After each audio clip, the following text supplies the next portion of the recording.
یہ دیکھیں محترم، جال حق کتاب ہے، سمجھ آ رہی ہے؟ ابھی دیکھیں اس کو، آپ دیکھیں یہ لکھا ہوا ہے کہ بذریعہ آلات کے جو چھپی ہوئی چیز معلوم کی جاوے وہ علم غیب نہیں۔ میرے بھائی یہ بتائیں کہ آپ صلی اللہ علیہ وسلم کو کس چیز کے ذریعے سے علم عطا کیا گیا؟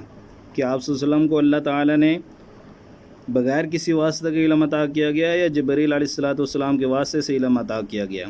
اور یہ فرمانے کہ جو چیز بذریعہ آلات کی چھپی ہوئی چیز معلوم کی جاوے وہ علم غیب نہیں ہے جو کسی چیز کے ذریعے سے حاصل کی جائے۔ اور یہ وہ والا یہ حوالہ ہے جو ابھی آپ کو عطا کیا گیا ہے۔ مدارک کی اس توجیہ سے معلوم ہوا کہ ان کی اصطلاح میں جو علم عطائی ہو وہ غیب ہی نہیں کہا جاتا، غیب صرف ذاتی کو کہتے ہیں۔ اب بھائی اس کا جواب دیں۔ اعوذ باللہ من الشیطان الرجیم، بسم اللہ الرحمن الرحیم۔ ناظرین، میں آج دن تک امام احمد رضا خان فاضل بریلوی رحمہ اللہ آپ پر کیے جانے والے کسی اعتراض کا جواب میں نے کبھی نہیں دیا، اور نہ میں نے کبھی کسی بریلوی حضرات کے مد مقابل جو حضرات ہیں ان کے میں نے کسی بات پہ جو ہے نا وہ تنقید نہیں کی۔ اس وجوہات یہ ہیں کہ میں رد رفضیت اور رد قادیانیت پہ بات کام کر رہا ہوں، میرا اس طرف کبھی نہ دھیان رہا نہ شعار رہا ہے، لیکن جب کوئی بات غلط ملتی ہے تو ہمارا فرض ہے کہ ہم اس کا دفاع بھی کریں اور اس کے اوپر بات بھی کریں۔ میں نے کئی دفعہ یہ عرض کی کہ مجھے آپ اگر امام احمد رضا خان فاضل بریلوی یا علماء اہل سنت بریلوی حضرات کا کوئی حوالہ دکھاتے ہیں تو میں آپ کو یہ کہتا ہوتا ہوں کہ مجھے جب نہ بریلویت کا نام تھا نہ کوئی دیوبندیت کا نام تھا، اس سے پہلے جو ائمہ اہل سنت گزرے ہیں ان کے حوالہ جات پیش کریں، میرے لیے وہ حجت ہیں، میں ان سے دلیل بھی دیتا ہوں۔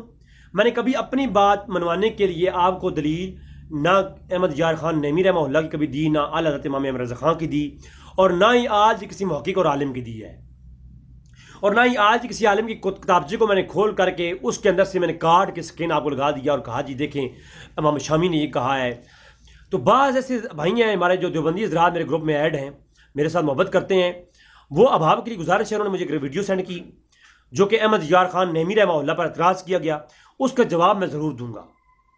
اور میں نے کئی دفعہ یہ گزارش کی کہ یہ جو الیاس گمن صاحب ہیں، ان کی جو تصنیف ہے میں نے غور سے پڑھی ہیں، یہ جو حوالہ لگاتے ہیں اپنی کتاب کے اندر کاٹ کے، وہ اپنے سیاق اور سباق سے ہٹا کر لگاتے ہیں۔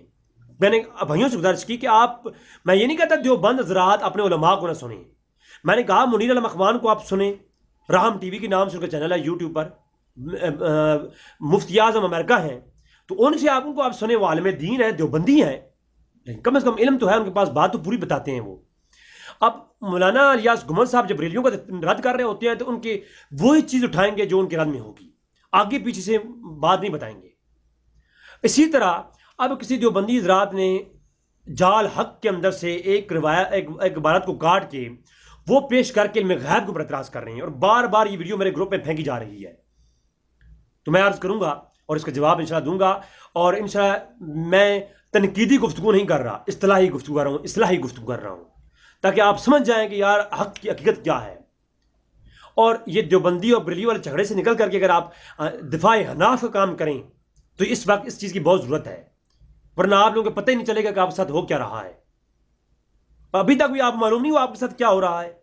حنفی حضرات کو اگر ابھی بھی ہوش نہیں آیا، اگر ابھی وہ دیوبندی اور ان بریلویوں کے رد اور ایک دوسرے کو تکفیر اور بدعتی ثابت کرنے میں لگے ہوئی ہیں، فورس لگا رہے ہیں، اور مولانا الیاس گمن صاحب کی پیچھے لگے ہوئی ہیں آنکھیں بند کر کے، تو یہ اپنا ٹائم ویسٹ کر رہے ہیں اور اپنے ساتھ زیادتی کر رہے ہیں، اور حنفیوں کے ساتھ اپنے حناف مسلک کے ساتھ زیادتی کر رہی ہیں۔ ان کو پتہ نہیں ہے کیونکہ حنفیوں کے ساتھ کیا ہو رہا ہے، کیا ہو رہا ہے، پتہ ہے آپ کو کیا ہو رہا ہے؟ نہیں پتہ۔ آئے چلتے ہیں ذرا جال حق کی طرف۔ میں کبھی امام احمد یار خان نعیمی رحمہ اللہ کا دفاع کے طور پر یہ کلپ نہ بناتا کیونکہ میری یہ فیلڈ نہیں، لیکن مجبوری اس بات کی ہے، میں نے 19 ایپیسوڈ پر مشتمل علم غیب کے اوپر گفتگو کی تھی، وہ آپ کے سامنے موجود ہے۔ میں نے کہیں نہ اعلیٰ حضرت کا کوئی حوالہ دکھایا، نہ میں نے کوئی بریلیوں کی حمایت میں کوئی چیز پیش کی، میں نے عقیدہ اہل سنت جو پہلے کتابوں سے ثابت ہے وہی پیش کیا تھا۔ اب جو ہے یہاں پر عقیدہ علم غیب کے متعلق میں نے واضح کیا تھا کہ اللہ کی عطا سے اللہ کے رسول علم غیب پر علم غیب کلی جانتے ہیں اس کائنات اور عالمین کے حوالے سے، یہ اہل سنت کا عقیدہ ہے۔ حضور ما کان و ما یکون کا علم رکھتے ہیں، یہ اہل سنت کا عقیدہ ہے۔ اس کائنات کے حوالے سے، مخلوقات کی بنیاد کے حوالے سے، مخلوقات کے تخلیق کے حوالے سے علم غیب کا جو عقیدہ ہے وہ یہ ہے، ما کان و ما یکون کا علم حضور رکھتے ہیں. حضور کو علم عطا کر دیا گیا علم ما کان و ما یکون، اس کائنات کے حوالے سے، مخلوقات کی ابتدا اور انتہا کے حوالے سے. یہ اس کے اوپر میں نے دلائل دیے تھے. اب جاء الحق کے اندر عبارت پیش کی گئی کہ احمد جار خان نیمی رحمہ اللہ نے لکھا ہے، بذریعہ آلات جو چھپی ہوئی چیزیں معلوم کی جاویں وہ علم غیب نہیں. یعنی کہنے کا اس سے مفہوم یہ نکالا کہ جو اسباب کے ذریعے علم حاصل ہو وہ غیب نہیں ہوتا. دیوبندی حضرات یہ اعتراض کر رہے ہیں. حقیقت یہ ہے کہ دیوبند کے علماء جانتے ہیں، آج کل کے یہ جو لوگ ہیں ان کو نہیں پتا، علماء اہل علم جانتے ہیں کہ یہ اعتراض من گھڑت اور باطل ہے، اور یہ اعتراض غیر مقلدین کی طرف سے کیا گیا اور یہ ہاتھ لگ گیا دیوبندیوں کے بیچاروں کے، تو ان نے اپنے علماء سے رجوع کر لیتے تو وہ ان کو روک دیتے. مجھے پتا ہے علماء جو ہوتے ہیں وہ سمجھتے ہیں بات کو، وہ علمی اعتراض کرتے ہیں، اس طرح کی جہلانہ اعتراض وہ نہیں کرتے، جبکہ یہ اعتراض انتہائی جہلیت پہ منحصر ہے. احمد یار خان نیمی رحمہ اللہ نے غیب اور علم غیب کی تعریف کی اور کہا کہ غیب وہ ہوتا ہے جو اس کو آپ کے حواس خمسہ، قوت شامہ، قوت باصرہ، قوت لمزہ، یہ سارے جو ہے سننے کی قوت، سونگنے کی قوت، چھونے کی قوت، سمجھنے کی قوت، سوچنے کی قوت، یہ جو ساری قوتیں ہیں، باصر دیکھنے کی قوت، سونگنے کی قوت، ذائقے کی قوت، احساس کی قوت، چھونے کی قوت، یہ ساری جو قوتیں باصرہ ہیں، جو حواس خمسہ ہیں. آپ کے حواس خمسہ جس چیز کو سمجھ نہ سکیں، چھو نہ سکیں، وہ کیا ہوتے ہیں؟ جو آپ کے حواس خمسہ سے وراء الوراء ہوں اسے غیب کہتے ہیں، وہ علم غیب ہے، وہ چیز غیب ہوتی ہے. جیسا کہ المنقذ من دلال کے اندر امام غزالی نے کہا، فن نبوت عیدن عبارت عن طور یحصل فی عین اللہ نور ویدعر الغیب نور یدعر غیب یدعر نور الغیب والامور لا یدرک العقل، لا یدرک العقل. فرمایا نبی کو جب اللہ نبوت پر فیض کرتا ہے تو ایسی آنکھ دیتا ہے، ایسے کان دیتا ہے، ایسے حواس خمسہ میں بحث کرتے ہوئے امام غزالی کہتے ہیں ایسی آنکھیں، ایسی قوت عطا فرماتا ہے کہ جب وہ نبی کو حاصل ہو جاتی ہے تو نبی کی آنکھ وہاں کام کرتی ہے، نبی کان وہاں تک سنتا ہے، لا یدرک العقل، جہاں تمہاری عقل کام نہیں کرتی.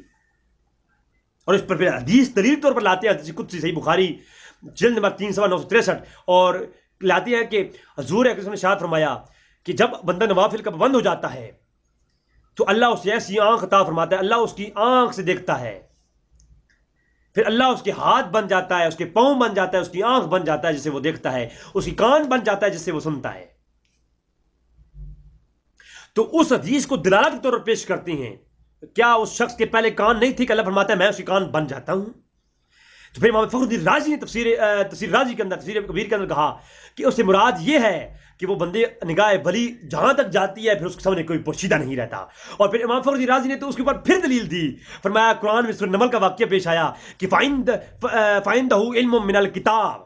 پھر جب عاصم برقیہ کھڑا ہوا تو مراکش سے یمن کا فاصلہ کتنا تھا؟ تو وہ ایک طویل گفتگو پھر آگے بڑھتی جائے گی، میں صرف وہ وضاحت کے طور پر تھوڑا سا میں نے بیان کر دیا. اچھا، تو احمد یار خان نیمی رحمہ اللہ نے جال حق کے اندر جو گفتگو کی، انہوں نے یہ حدیث، یہ روایت بیان کی، اور پہلے جو ہے نا وہ عمر فاروق رضی اللہ تعالیٰ کی جو مشکات کے اندر روایت ہے کہ انہوں نے دور سے آواز سنی، ساریہ نے سنی اور عمر فاروق نے پہنچائی. تو یہ جو کرامت تھی اس کے بارے میں بات کرتے ہوئے تو انہوں نے پہلے کہا کہ جو چیز حواس سے وراء اور وراء ہو وہ علم غیب ہے، اور جو چیز حواس سے وراء اور وراء نہ ہو وہ علم غیب نہیں ہے. میں عبارت پڑھ کے سناتا ہوں.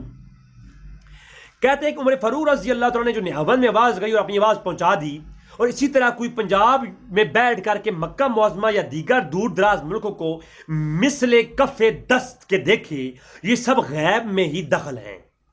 یہ کیا ہیں؟ جو دور سے بیٹھ کر کے جو چیز ہوا سے وراء اور وراء ہو، جو ناممکن چیز ہو، اس کو جو اللہ کا ولی کشف کے ذریعے دیکھ لے تو وہ کیا ہے؟ وہ غیب ہے. اب ایک بھائی مجھے یہ کہہ رہے تھے جی جو کشف ہے، کشف تو سبب ہے، تو میں نے کہا وہ اسباب جو ہے وہ حواس سے وراء اور وراء ہوں اس کے ذریعے جو حاصل ہو وہ غیب ہے، اور جو اسباب ظاہری ہوں ان سے جو حاصل ہو وہ غیب نہیں ہے۔ میں نے تھوڑا اور آسان کر دیا۔ احمد یار خان نیمی رحمہ اللہ نے تو بات تھوڑی وضاحت کے ساتھ کی تھی، رضوی جو ہے آپ کو آسان طریقے سے سمجھاتا ہے کہ جو چیز آپ کے حواس جو سافٹ ویئر ہو، جو اعلیٰ سافٹ ویئر ہو، اس سے جو حاصل ہو وہ چیز جو ہے سافٹنگ چیز سے حاصل ہونے والی علم جو ہے وہ غیب ہے، اور ہارڈ سے جو حاصل ہونے والی چیز ہے وہ کیا ہے؟ وہ غیب نہیں ہے۔ تو جو اسباب حواس سے بلا اور ورا ہوں، جو دکھائی نہ دیں، جو سمجھ میں نہ آئیں، ایسے اسباب کے ذریعے حاصل ہونے والا جو علم ہے وہ علم غیب ہوتا ہے۔ اور جو اسباب آلات کی صورت میں ہوں، جو مادہ ہوں، اب مادہ کیا ہوتا ہے؟ وہ ہر شے جو جگہ گھیرتی ہے، وزن رکھتی ہے اور جمع رکھتی ہے، اسے کیا کہتے ہیں؟ مادہ کہتے ہیں۔ ٹھیک ہے، اسے کیا کہتے ہیں؟ اسے مادہ کہتے ہیں۔ تو جو مادہ ہوتا ہے، جو کسی کو وزن رکھتا ہو، وہ چیز جو وزن رکھ کے گھیرے، کوئی آلہ ہو، جو آلات جس علم کے حاصل کرنے کے لیے سبب بنے، تو وہ آلات جس علم کے حصول کا سبب ہوں، وہ جو ہے علم غیب نہیں ہوگا۔ بڑی زبردست وضاحت ہے، بڑی علمی وضاحت ہے۔ اللہ کی قسم، احمد یار خان نیمی رحمہ اللہ نے اہل سنت کا عقیدہ بیان کر کے بتا دیا، ورنہ تو آج ہر کوئی کہتا ٹی وی سے خبریں ملتی ہیں، اخبار سے خبریں ملتی ہیں، تو یہ سارے علم غیب بتاتے ہیں۔ تو میں یہ جواب دوں گا احمد یار خان نیمی رحمہ اللہ کی بات سمجھائی ہوئی کو کہہ کر کے کہ زمین پر بیٹھ کے زمین کے اسباب کے ذریعے زمین کی خبریں دینے والی غیب نہیں ہوتی۔ نبی وہ ہوتا ہے جو زمین پر بیٹھ کے بغیر کسی ظاہری سبب کے، جو اللہ کے خاص سبب جو ہمیں نظر نہیں آتے، ان سے جو حاصل ہوتی ہیں چیزیں، ان کو علم غیب کہتے ہیں۔ ان کو کیا کہتے ہیں؟ ان کو علم غیب کہتے ہیں۔ نبی یہ تمام ذرائع زمین پر بیٹھ کے زمینی خبریں دیتے ہیں، جبکہ نبی وہ ہوتا ہے جو زمین پر بیٹھ کے عرش کی خبریں دیتا ہے۔ تو یہ جال حق ہے، یہ پہلی سطر۔ اب اگلی سطر، بذریعہ آلات جو چھپی ہوئی چیزیں معلوم ہو جاویں وہ علم غیب نہیں۔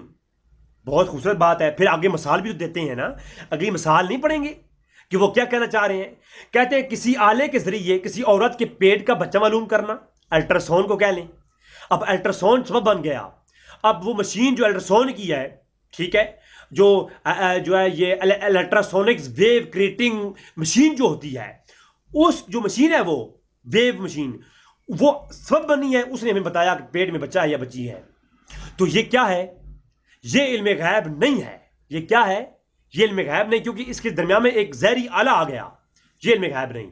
اب قرآن میں سورہ ال عمران کی آیت 49 میں عیسی علیہ السلام کہتے ہیں وَنَبِّئُكُم بِمَا تَأْكُلُونَ وَمَا تَدَّخِرُونَ، سورہ ال عمران کی آیت 49 کا آخری حصہ ہے کہ عیسی علیہ السلام کہتے ہیں کہ جو میں تمہیں بتاتا ہوں، خبریں دیتا ہوں، جو تم کھا کے آئے ہو تمہارے پیٹوں میں ہے، اور جو تم گھروں میں رکھ کے آئے ہو اس کی خبریں دیتا ہوں۔